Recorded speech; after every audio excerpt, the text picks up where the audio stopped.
It's the most counterproductive, barbaric, and inefficient to fight on a battlefield. You know that war is continuation of state policy, right? So if you want successfully to implement your state policy, and you start fighting, this is the most idiotic way to do it.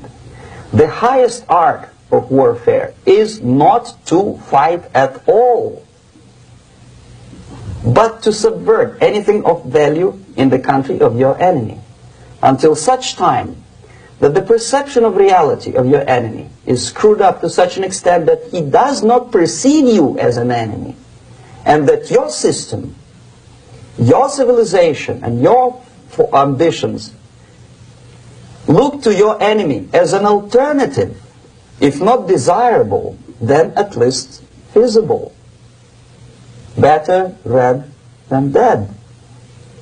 That's the ultimate purpose, the final stage of subversion, after which you can simply take your enemy without a single shot being fired, if the subversion is successful. This is basically what subversion is. What subversion is, basically, it consists of 4 periods, time-wise. If we start from here and go this way, time, right? This is the beginning point. The first stage of subversion is the process which is called, basically, demoralization. It says for itself what it is.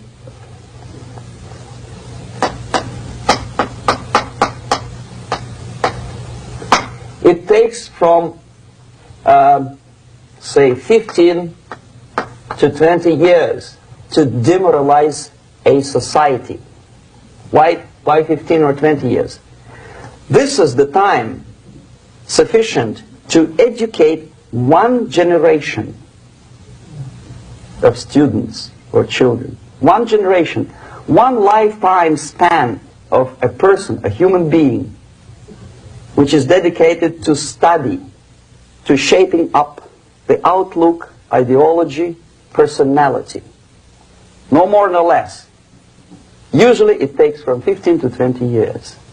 What it includes? It includes influencing, or by various methods, infiltration, propaganda methods, direct contacts, doesn't really matter. I will describe them later. Of various areas where public opinion is formulated or shaped. Religion, educational system, social life, administration, law enforcement system, military, of course, and labor and employer relations, economy. Okay? 5 areas. I will not write them down because we will not have enough space. Sometimes when I describe all the methods, students ask me question, are you sure this is the result of the Soviet influence? Not necessarily. You see, the tactic of subversion, about which I'm talking, is similar to the martial art, the Japanese martial art. If some of you are familiar with that tactic, probably you will remember that if an enemy is bigger and heavier than yourself, it would be very painful to resist his direct strike. If a heavier person wants to strike me in the face, it would be very naive and counterproductive to stop his blow. The Chinese and Japanese judo art tells us what to do. First to avoid the strike, then to grab the fist and continue his movement in the direction where it was before, right? Until the enemy crashes in the wall. You see? So, what happens here? The target country obviously does something wrong. If it's a free democratic society, there are many different movements within the society.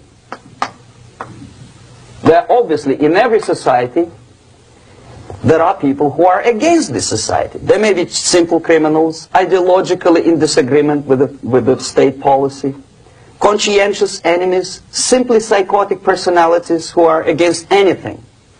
Right? And finally, there are a small group of agents of a foreign nation, bought, subverted, recruited. Right? The moment all these movements will be directed in one direction, right? This is the time to catch that movement and to continue it until the movement forces the whole society into collapse, into crisis, right? So that's exactly the martial art tactic. We don't stop an enemy. We let him go. We help him to go in the direction we want them to go. Okay?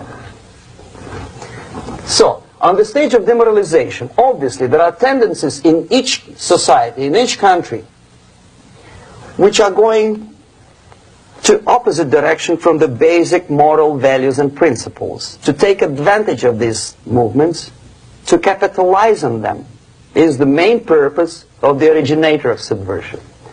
So we have religion, we have education, we have social life, we have power structure, we have labor relations, unions, and finally we have law and order.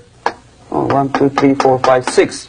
Okay? These are the areas of application of subversion. What it means exactly? In case of religion, destroy it, ridicule it, replace it with various sects, cults, which bring people's attention, faith, whether it is naive, primitive, doesn't really matter. As long as the basically accepted religious dogma is being slowly eroded and taken away from the supreme purpose of religion, to keep people in touch with the supreme being, that serves the purpose. Therefore, replace it, accepted, respected religious organizations with fake organizations. Distract people's attention from the real faith and attract them to various different faiths. Education. Distract them from learning something which is constructive, pragmatic, efficient. Instead of mathematics, physics, foreign languages, chemistry, teach them history of urban warfare, natural food, home economy, your sexuality, anything, as long as it takes you away. Okay? Social life. Replace traditionally established institutions and organizations with fake organizations. Take away the initiative from people.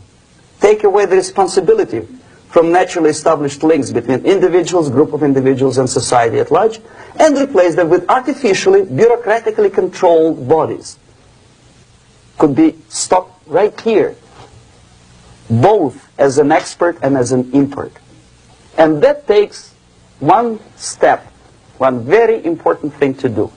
You don't have to expel all the KGB agents from Washington, D.C. The most difficult and at the same time the simplest answer to the subversion is to start it here and even before,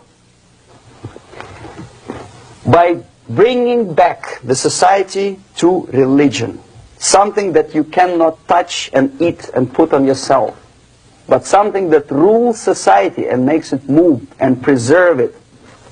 The ideas are moving society and keeping mankind as a society of human beings, intelligent, moral agents of God. The facts, the truth, the exact knowledge may not. All the sophisticated technology and computers will not prevent society from disintegrating and eventually dying out. Have you ever met? It's very simple. You don't have to shoot people. You don't have to aim missiles and Pershings and cruise missiles at Andropov's headquarters. You simply have to have faith and prevent subversion. In other words, not to be a victim of subversion. Don't try to be a person who in judo is trying to smash your enemy and being caught by your hand. Don't strike like that. Strike with the power of your spirit and moral superiority. If you don't have that power, it's high time to develop it. And that's the only answer. That's it.